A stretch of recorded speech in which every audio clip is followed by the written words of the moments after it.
সুন্দর পরিবেশে আমরা পুরস্কার বিতরণ করছিলাম। হঠাৎ করে একটি ছোট্ট মেয়ে নাম লিসা, সে এসে বলল, মাননীয় প্রধানমন্ত্রী, আপনাকে দেখার ইচ্ছে আমার অনেক অনেক দিনে, ছোট থাকতেই দেখার ইচ্ছে আমার, আজকে সেই দিনটি এলো, খুব খুশি হলাম।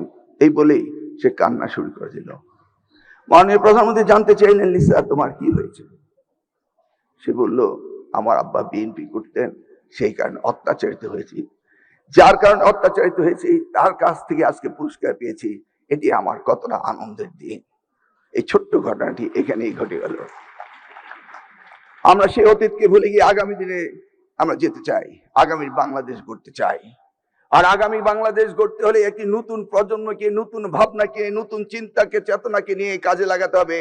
সেই কাজটি করার নির্দেশ দিয়েছেন আজকের প্রধানমন্ত্রী জনাব তারেক রহমান। আমি জানি উনার পিতা শহীদ রাষ্ট্রপতি জিয়াউর রহমান নতুন করেছিল, আজকে যে শিশু পার্কের কথা বলা হয়েছে সেটা করেছিল। উনার সময়ে 21-এর পদক দেওয়া হয়েছিল, স্বাধীনতার পদক দেওয়া হয়েছিল বেগম খালেদা জিয়ার সময়ে।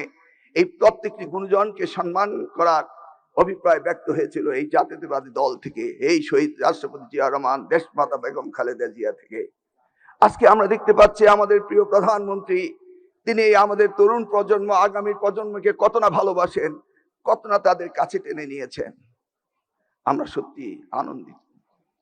কয়েকদিন আগে 20শে জুন আর্মি স্টেডিয়ামে সারা বাংলাদেশ থেকে এই 22 লক্ষ ক্ষুদে খেলোয়াড় আমাদের প্রাথমিক স্তরে তারা ফুটবল খেলতে এসেছিল, তাদের প্রতিযোগিতা হয়েছিল।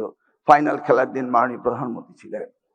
আমি দেখেছি সেই দিন তিনি আবারও বলেছেন যে প্রাইম মিনিস্টার গোল্ড কাপ করা হোক, বাংলাদেশের সকল শিক্ষার্থীকে যেন আনন্দ মেলায় ভাসিয়ে দেওয়া যায়, তারা যেন মোবাইল আসক্ত, তারা যেন ড্রাগের আসক্তি থেকে বেরিয়ে আসতে পারে, সেই জন্য তিনি পরিকল্পনা নিয়েছেন। তিনি শিক্ষা খাতে বাজেট বাড়িয়ে দিয়েছেন, আমরা সেদিকে কাজ করছি। তিনি ওয়ান টিচার ওয়ান ট্যাব সেই ব্যবস্থাটি করছেন, মাল্টিমিডিয়া ক্লাসরুমের ব্যবস্থা করছেন। আগামী প্রজন্মকে সত্যিকারে এই শিশুদের থেকে আমরা যেন সত্যিকার অর্থে শিক্ষার্থী বের করে নিয়ে আসতে পারি, আমাদের দেশকে গঠন করতে পারি।